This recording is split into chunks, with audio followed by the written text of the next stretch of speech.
नमस्कार दोस्तों। आज हम लोग बात करेंगे एसिड डाई की एप्लीकेशन की। लास्ट दो लेक्चर में हम लोगों ने बात की थी द बेसिक प्रॉपर्टीज और classification of acid dye as well as acid dye polyamide और प्रोटीन फाइबर के साथ कैसे अटैच होती है, वो मैकेनिज्म के बारे में देखा था।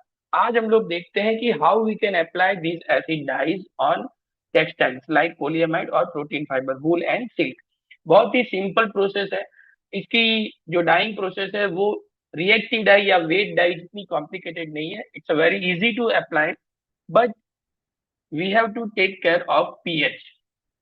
ओके, सो अगर जिगर डाइंग की बात करें तो सबसे पहले हम लोग डाई बात बनाते हैं जिसमें एसिड डाई होगी as per our requirement.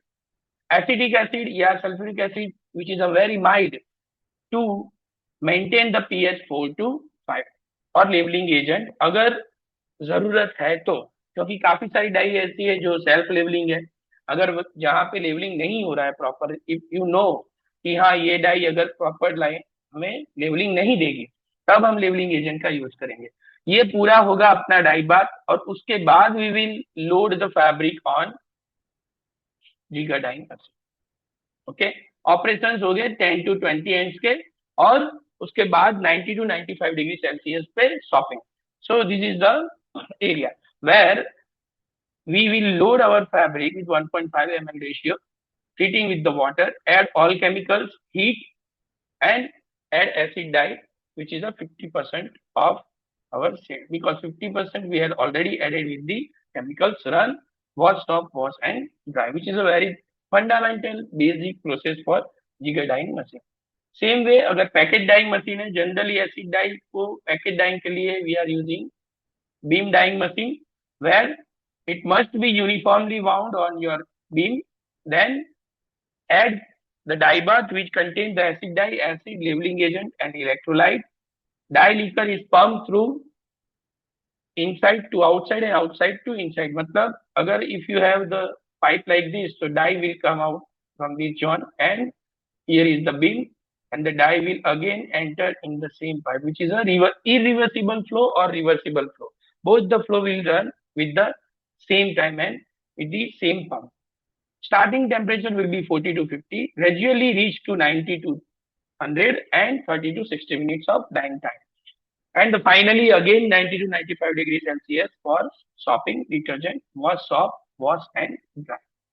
If you want to apply on a continuous dyeing process method like this one, a paid dry method or paid steam method. So again, we have to prepare the padding solution, which contains acid dye, acetic acid, leveling agent, and wetting agent, paired with 60 to 80% weight pickup. And then, if you are choosing the paid steam method, तो हमें ये temperature रखना पड़ेगा 100 to 10 degree Celsius for 10 to 30 minutes. और अगर हम लोग paid dry method कर रहे हैं तो temperature must be increase to 120 to 140, and this is very less used because at the higher temperature acid dye will sublime. So at that time we have to go for pitch steam method. Again chopping, wash, sop, wash, and dry. So this is the comparison of jigger, beam, winch, and padding mangle for acid dye. The fabric form, of course we know कि कौन सा machine कैसे form में dyeing करेगा। Working principle that also we know, so उसके बारे में बहुत बात नहीं करते।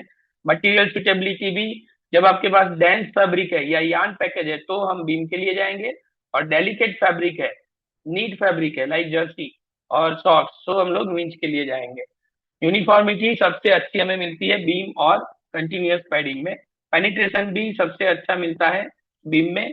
प्रोडक्शन सिर्फ एक ही है जो कंटिन्यूअस देता है, बाकी सारे मशीन बैच वाइज प्रोडक्शन है, और प्रोडक्शन रेट भी कंटिन्यूअस है, उसमें ही सबसे ज्यादा रहेगा।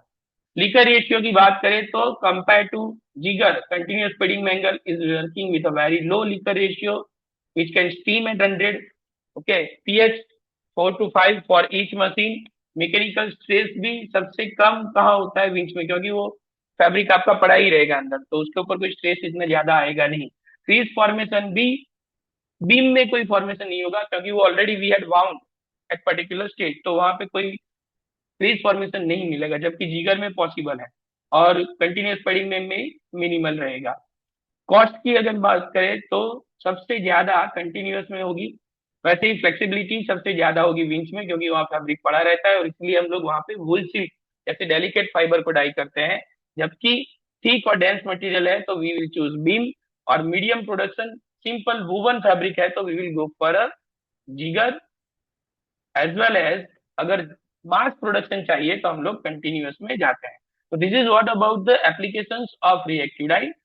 और यहाँ पे हम लोग डाइंग के रिलेटेड सारे लेक्चर्स क्लोज करेंगे, वाइंड अप नहीं करेंगे, हम यहाँ पे रुकेंगे और उसके बाद बाकी की डाइस के बारे में भी स्टडी करेंगे, क्योंकि basic dye, metal complex dye, HE reactive dyes, ये सारी डाइज भी यूटिलाइज होती है, पर उसके बारे में धीरे धीरे स्टडी करेंगे।